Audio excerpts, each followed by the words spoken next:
Hello，歡迎大家返嚟聽書有賞，我係滅書。如果我同你講，巴菲特最信任嘅拍檔，一生人投資無數，但從來都未試過破產，你會唔會想知道佢點樣諗嘢呢？點解有啲人咁識投資，有啲人唔識做人，反而最後就輸晒呢？聰明人賺錢，但真正嘅智者係建立系統。呢一句說話，正正就係查理蒙格嘅智慧。今日滅書就想同你講下蒙格之道呢本書，拆解蒙格點樣用多元思維嘅模型，令自己成為一個超級投資者，同時活得更加通透。點解蒙格會強調多元思維模型呢？蒙格有一句格言：手上有鐵錘嘅人會將所有問題都視為釘子，即係話你只會用一種方法去睇世界，咁你只係會見到一種答案。真正嘅聰明人係唔會靠一個方法去成功，而係學識好多好多唔同嘅思維，再綜合去運用。俾個實戰例子你啊，點解學會唔同嘅學科會令你更加聰明？如果你淨係識經濟學，唔識心理學，你可能會覺得股票只係數字遊戲，但忽略市場入邊嘅人性、貪婪同恐懼對價格嘅影響。所以蒙格就話，最頂尖嘅投資者唔係淨係識睇財務報表，而係識得融合心理學、社會學、歷史，甚至生物學去理解市場。反向思考，從錯誤中學習。蒙格成日提醒人，你想變得聰明，就係要學識避免變蠢。但係佢鼓勵大家要用反向思維，即係唔係淨係問點樣成功，而係問點樣避免失敗。佢覺得好多時識得避開錯誤已經係一種成功。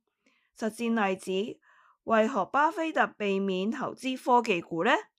巴菲特好耐都冇投資科技股，唔係因為佢唔識，而係佢知道科技行業變化太大，難以預測，所以佢寧願揀一啲比較穩定嘅行業，例如可口可樂、運輸、銀行等等。蒙格嘅智慧就話，如果你做一個決定睇落好吸引，但你會揾到好多好多錯誤嘅風險，咁就應該要避開啦。簡極投資，點解蒙格話少即係多呢？蒙格從來都唔追求分散投資，反而相信集中投資。佢覺得投資太多反而會令你失去咗專注，變得平庸。少但精先係策略嘅高手。實戰例子，點解為何蒙格一生只投資少量嘅公司，但係回報就好驚人呢？蒙格一生主要投資嘅少數公司，例如喜詩糖果同可口可樂，佢堅持揀最好嘅公司去長期持有，結果回報遠遠就超過市場嘅平均。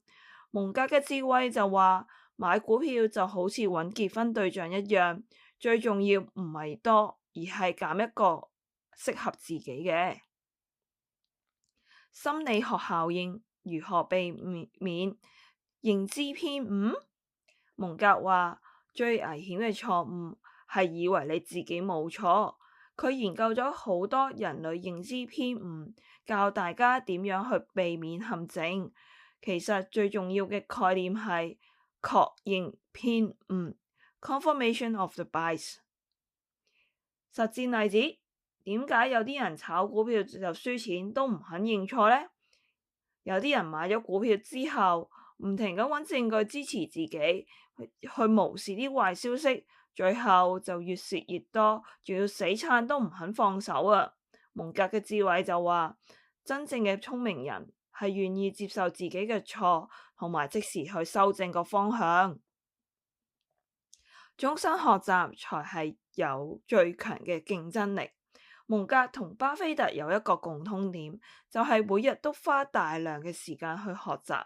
蒙格話：你越學就會越聰明，唔學就會停滯。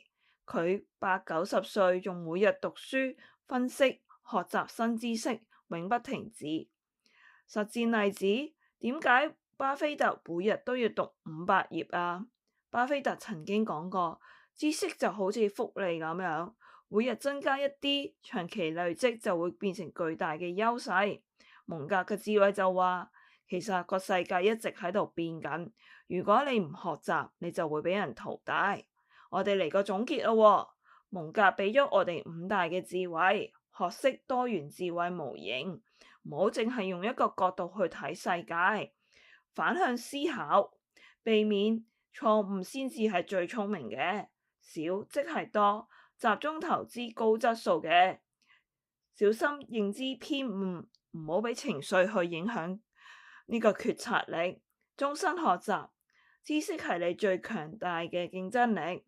蒙格俾我最大嘅啟發就係，最叻嘅人唔係最聰明，而係點樣識得去避免變蠢。